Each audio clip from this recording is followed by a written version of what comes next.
Welcome back to the Rave Master Anime Review, Part 2. This brings episodes 13 to 26. And this is basically covering two arcs, not three like last one. This one's just covering two. The Shuda arc and the Mystery of Elie arc. The first arc, Shuda arc, which takes up 6 episodes, actually it's kind of like two loosely connected story arcs.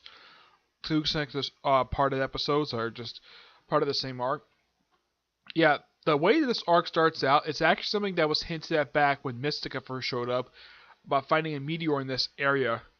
And they come across this area where apparently Shuda was the Shadow Guard at.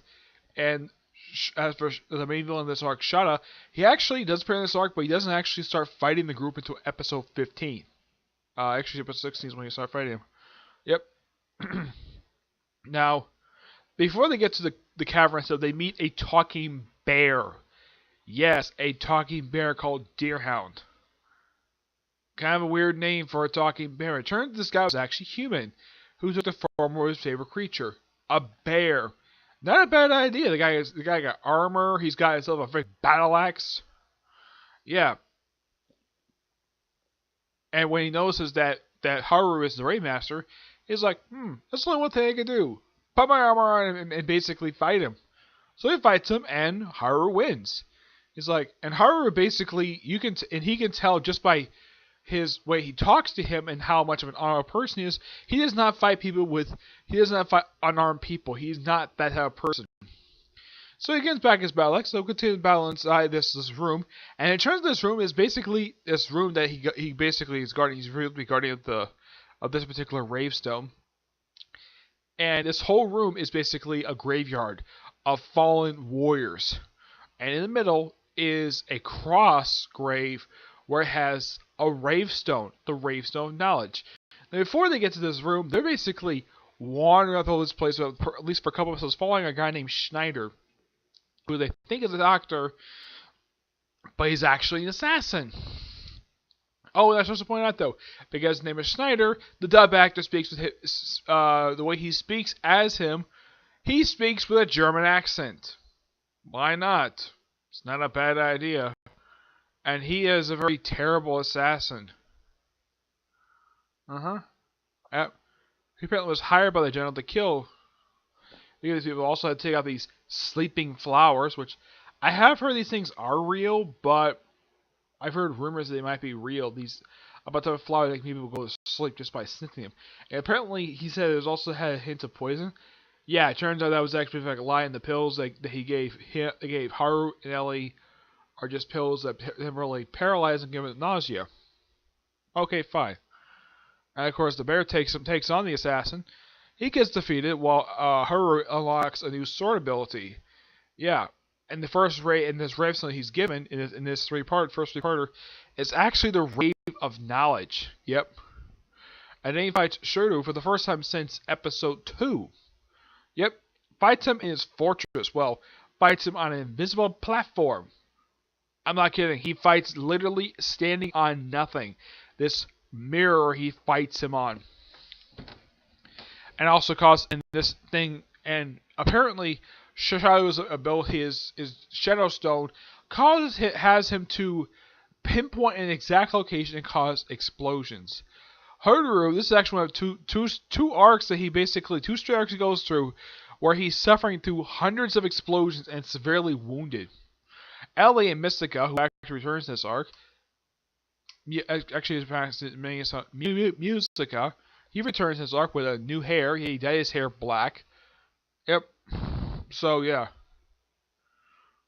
And then of course, like right after, yeah, they take on two of Shuda's subordinates. One of whom actually, one actually don't know what happened to him. Yeah, apparently these three people are the only people in this flying fortress. This is actually a cool looking fortress. It's just too bad after this arc the thing gets destroyed. It gets destroyed at the very end.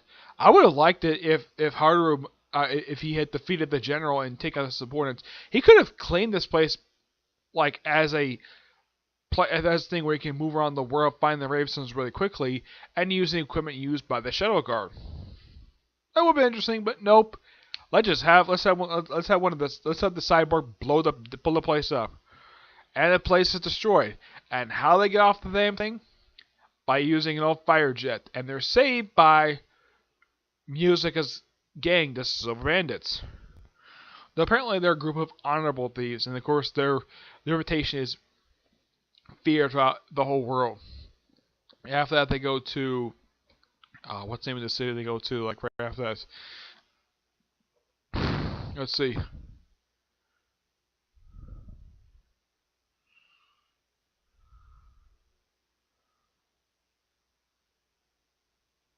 Yeah, I don't remember what the name of the city is, but yeah, they go to the city, and they run. And in the previous episode, introduced the character named Stag Hart. Yeah, he's kind of the guy from Elie's past. Well, for like 1 year prior to the end of the series, and you get a chance to, there's nothing really much revealed about this guy, aside from the fact he's trying to kill Elie twice. Second time nearly succeeded, but also nearly caused the end of the world. But prior to, well, Ellie's power awakening, and if Elie apparently is some lab rat, is some experiment created in a lab, which Elie refuses to believe. Heck, when I first read this in the manga, I'm like, yeah, this seems like a bullcrap explanation of exactly what exactly Elie is. A lab experiment? Seriously? Heck, even Haru points out that is bullcrap. Heck, even Elie points out the fact that is bullcrap. That's a bullcrap explanation. Just because she's found in a lab does not necessarily mean that she's a lab rat. She's that random woman that was kidnapped and experimented on. Oh yeah, it turns out her name is actually her number, which is upside down numbers of 3173, and apparently that spells Elie. Yep. Ah. Yeah, I'm just getting to cut my teeth. Anyways, let's see. Yeah. So, of course, he does pretty much nearly, there's almost like a one-sided between him and Staghar and Elie. And then Haru shows up after receiving a prophecy from a fortune teller. Yeah, this fortune teller was a minor character in this arc. He finds him and he actually fights Staghar for at least 3 episodes. And then he's taken to another dimension, and Elie wakes up after being in a coma for like a whole episode. Walks in the thing, gets him out of it. Takes a little while though. They'll activate her ability, so yeah, Staghar gives him the same 2 choices twice. Save the girl, save the world. And Haru's like, I'm saving both. Yeah, and he does it a second time, where he uses a new ability he actually achieved in this arc, a sealing ability, which apparently this particular sword can cut through stuff that cannot be cut. Yeah, so he uses this thing to seal out the power inside Elie. And there is hints in this particular, I would say in this particular arc, that Haru is in love with Elie. He doesn't reveal it until like the last arc that's been adapted for the anime, which is, yeah, it doesn't happen until, I'd say about 2 arcs after this one that he reveals that he actually is in love with Elie. Yep. And then of course we also debut in the previous episode of Reina, beautiful woman who later becomes Musica's girlfriend toward the end of the series by connecting to his silver. Yep. And revealed that Shuda was actually a member of the Ratian 6. Yeah, they actually first named the Ratian 6. And Staghar is given the mission to kill Rave Master by a man named King. And it was revealed the Ratian 6 are the leaders of the Shadow Guard. Now, those of you curious though, Ratian 6, isn't that the name of the group of dark wizards from Fairy Tail? Same name, different group. This one is a group of powerful generals. Yeah, but it's a similar concept. 6 people who are very powerful and kind of the main villains of an actual arc or series. It's a similar concept. Though it's not the only thing Fairy Tail visits. Yeah, the next couple episodes that come right after this arc wraps up. Yeah, it's particularly very weird. It seems like I'm watching Fairy Tail. Heck, you might read this in the manga, like, really? These guys show up here? Okay, fine. So yeah, like, Staghar reveals about the location of the Rave of Combat at the Light Continent, and how we get there is by train. By train. And of course, at the final episode of season 1, season 1 with 25 episodes, it's the anime debut in Rave Master of the Jiggle Butt Gang. No, seriously, these guys are back. Yeah, I was so surprised to see these guys pop up in Rave Master. I was reading the manga like, really? The Jiggle Butt Gang? Did these guys pop up for filler episodes of Fairy Tail? And yes, they did. And they're from this series. Is it just me? And this is just by sheer coincidence. The first episode they make their debut and kind of how they meet the main characters, it's very similar to how they meet Natsu, Wendy, and Fairy Tail on a train. Yeah, it's one of the most weirdest things. And these guys show up for episode 25 and 26. Though for some stupid reason, I have no idea what the dub did this for this series. Look up in Fairy Tail, they gave them the appropriate names. In Rave Master, the English dub, they refer to these people, the Jiggle Butt Gang, as the Big Butt Bandits. Which I'm like, what's wrong with the Jiggle Butt Gang? What's wrong with that name? It's silly, yes, but it's a lot more of a familiar name than the Big Butt Bandits. And these guys don't act that much different than they do in Fairy Tail. They wiggle their butts. The whole thing about them is their butts. And they wear skin-tight suits. Yeah, and they're led by the same person, though his two subordinates are actually kind of different. If I remember, they're actually different in Fairy Tail. He has two different subordinates that he does in this one, but it's the same guy leading them. And for some reason, he refers to himself as Rear Admiral, which is kind of weird. Yeah, and it's all about preventing a bomb going off. Though in Fairy Tail, once they saw Wendy, they called her their goddess, which is kind of weird because Wendy's a little girl. Go figure. And it's kind of weird though in Fairy Tail after the filler arc and they appeared in the anime ever again. In this series, I think they pop up 2 or 3 more times. But it's weird though that Fairy Tail, the anime, picked these characters from Remaster to pop up in the series. I mean, they probably think, okay, we used the Ratio 6, and we kind of brought them back later in filler episodes, so why not bring in the Jiggle Butt Gang? Why the heck not? As for why they include Jiggle Butt Gang in Fairy Tail, I have no idea. I've never met any of the animators. I forgot to ask Todd Hypocrite about the Jiggle Butt Gang and how he felt about these guys, because, well, his character did share scenes with these particular people. Yep. And I do remember when they encountered Urza and Kana. It was by far one of the most hilarious scenes I have ever seen. And Urza trying on their skin-tight suits. And she said that, man, this feels so comfortable to wear. A skin-tight suit. Why not? Because she's hot.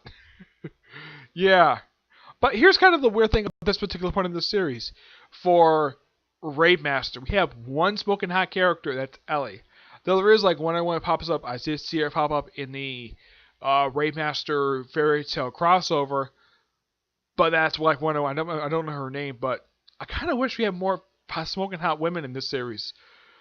Though we do, though there's Rena, yes, there's her, but that's it. Those are only 2 smoking hot women. I mean, that pop up more than like one episode.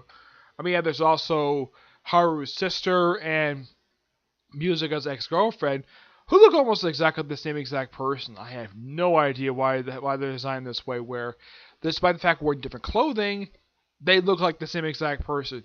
Is it just me, or the writer of Fairy Tail and, of course, Rave Master, copy a technique from Oda, having almost all the women have the same exact face? Well, except for a few characters. Yeah, it's very weird of how this is. I mean, did he borrow that trick from Oda? It's a possibility.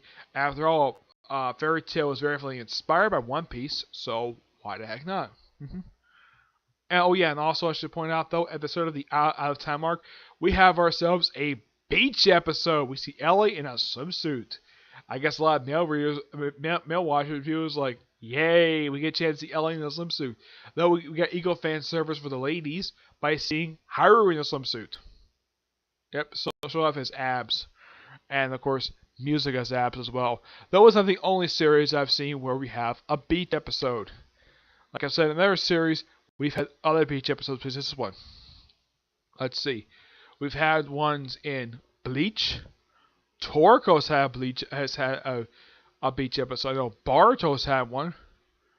I know One Piece has I may think. Black Clover. Well, this series obviously no. Fairy Tail has had one. I think they had like 2 or 3 beach episodes. I'm not counting. I'm not counting My Hero Academia because they technically not had characters go to the beach anyway, so I'm not counting that one. Was there a series I've watched where we've had beach episodes?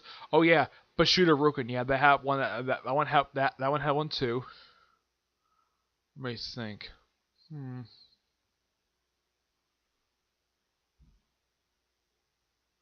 I think yeah, Gintama's had a beach episode. Yeah, that was nice. Yeah, Gintama had one. I'm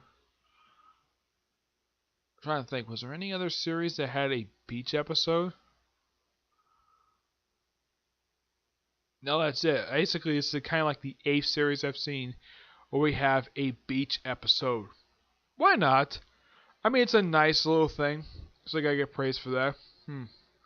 Was there anything else? Oh yeah, the whole thing about the history of the Rave. That was actually quite nice to see in the Mystery of Elie arc. You can see the original Rave Master in his young, when you look when he's very young. Because the only time you see this guy when he's young is in the opening title sequence of the show. We kind of give a synopsis of the show. It's kind of similar to that Black Clover, where they give a synopsis of the show in the opening for like first 30 seconds episode. Not many series I've seen have done this.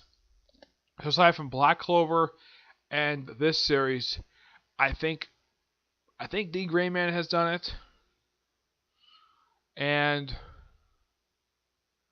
trying to think, was there any other series that did this where they had like opening narration for every episode of the series, give like sort of like a synopsis of something happened in the past, that's up to the whole entire series. Let's see. I think maybe Shuda Rukin had that, and I think that's it. I know Fairy Tail never had it. Nothing I can think of, no. Otherwise, that's really it. Okay. So stay tuned for part 3. Probably coming out tomorrow. I'll cover episodes 27 to 41.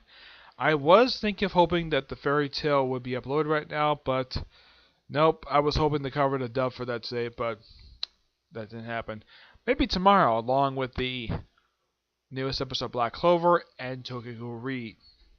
And of course, newest chapter of the 7 Deadly Sins manga. Okay? But do see you next episode. Bye.